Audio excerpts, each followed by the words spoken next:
Hi everybody, tonight we're going to make a really simple recipe. Everybody can do this. You've probably all made this. This is nothing groundbreaking, but sometimes you don't have the time and you want to just make simple ground beef tacos. And that's what we're doing tonight. Of course, we're starting off with our red wine because every cooking adventure begins with a glass of red wine. Let's get right into it. We're going to start by lightly frying up some white corn tortillas. As you can see here, I like to take a little bit of olive oil. We've got a preheated pan. We're on about medium heat here. We've been preheating for about 5 minutes just to get it nice and warm here. You don't need that much oil, just a little dab. I like to kind of take this, if you want to use tongs, you can. And I just kind of coat some oil on both sides. And then I let it go for, I don't know, about a minute or so on each side, just till they get a little bit brown. So I'll be right back with you when we flip it. Okay, now we're gonna flip. We've been sort of frying it off here for about a minute. As you can see, you get some nice little golden brown spots, and we're gonna do about the same thing here for the other side. We're not trying to get these like super crispy, just a light crisp on them so they're still pliable, so when you make your taco, it's really simple. We're not doing like a real hard-shelled taco, just a light fry. Okay, our tortilla's done, so you're just gonna do that as many times as you need for however many people you're making tacos for. I like to put a paper towel down on a plate and then put another paper towel right on top of that. And then you put your next tortilla on top of that, and you just do a layer of paper towels in between each one. All right, we're gonna add just about a tablespoon of all avocado or olive oil in here to start with our meat. Our pan's been kind of preheating for about 5 minutes, once again on medium. And once again, I like to kind of break up with my hands the ground beef. This is 85-15 ground beef. I tend to like to use that one. I think it has just the perfect amount of fat content. The only time I go 80-20 really is when it's when I'm making hamburgers. All right, so we're gonna break that up. We're gonna let that cook. We're gonna do about a pound of ground beef for this one. This will make plenty of tacos for maybe 4 or 5 people here. And I'll be back with you. Now, don't move this. Once you break it up, let it sit in there and get a nice brown on it. The biggest mistake people make is start stirring it too early and it doesn't get that nice caramelization going on and you get that gray meat. So let it sit for a few minutes before you start stirring it up and breaking it up more.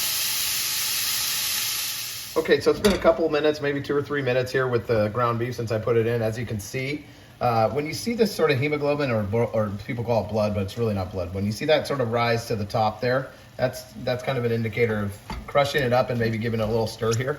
But as you can see, our meat, I don't know if it shows on camera, but it's not gray. See how it has that caramelization? You can see that piece right there. And that's what I like to see. I don't like when you over stir, your meat turns gray and it just doesn't look that appetizing to me. And the caramelization is nice flavor. So now I just take my spoon and I'll kind of break this up. You can break it up as much as you want. If you like big chunky pieces in your taco, that's fine, leave it chunky. I like to kind of break it up, not too much, but break it up and then stir it. So once you have it broken up, you stir it and let it cook for, I don't know, a couple more minutes till you get all the pink out. Okay, our ground beef's been cooking for about 5 minutes or so, maybe 6 minutes, and it's ready to add the secret ingredient. And to me, this takes your taco meat to the next level here. This is just an 8-ounce can of tomato sauce, not tomato paste, tomato sauce. And you're just gonna pour that right in there. And you're gonna let it kind of cook for a little bit before we add any water to it, because we're gonna be adding water as well. And then we're gonna make it real easy tonight. We're just gonna use this taco seasoning. If you don't wanna use this, you don't have to. You can season it yourself with some cumin, salt, pepper, garlic powder, whatever you like to put in yours. I'm just being lazy tonight and using the taco seasoning. So these are supposed to be kind of real recipes of what you're doing at home. And I put about that much. You can put as much as you like. And then now our tomato sauce is kind of cooked off a little bit. We're gonna stir it all in.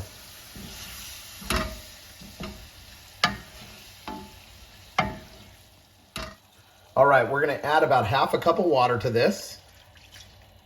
And we're gonna just let this simmer and the water will reduce. And I'll show you when we get down to that point, kind of the consistency you're looking for.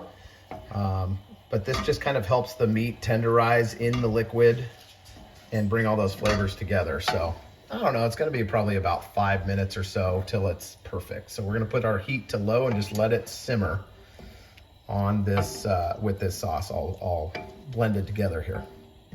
Okay, so our liquid's reduced. We've been cooking this on low heat for probably about 10 minutes or so and stirring occasionally. And as you can see, our liquid's reduced quite a bit. And you know it's done when you can kind of pull the meat like that and it doesn't come back together. See how it stays separate? It's a perfect consistency right there. So this meat's ready to go. We're gonna build our taco next. Okay, it's time to assemble this taco. So we've got our beautiful tortilla here. This is a white corn once again. And you get a little bit of this ground beef. I'm gonna put that in the bottom there. Then what I like to do is put a little bit of onion next. A little diced onion. If you don't like onion, I mean, you can do your toppings however you want to do it. I love this La Victoria stuff. I like the hot. This happens to be the medium. And I put just a little bit of that on here for flavor. And then we've been using Greek yogurt instead of sour cream. You could use sour cream, of course, but seriously, this Greek yogurt tastes exactly like sour cream. So a little dollop of that in there. And then this is controversial, but I like to put the cheese on the bottom. My wife always yells at me and says, oh, I like the cheese on the top, but I like it on the bottom. And here's why. I get some of the lettuce. This is iceberg lettuce, just diced, like sliced up here. A little bit of iceberg lettuce. And then what you do is you take the Tapatio and you put this on the lettuce. And I think it just holds nice in that lettuce. It adds a nice little spicy kick to your taco. And there you go, all done. There's your beautiful taco. All right, it's time to eat these bad boys. Here we go.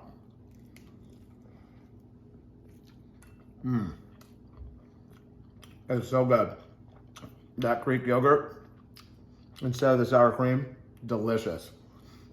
The spiciness with the Tapatio on the top, that cheesiness from the sharp cheddar cheese, amazing. And the meat is just so tender and delicious. So make these, pretty simple.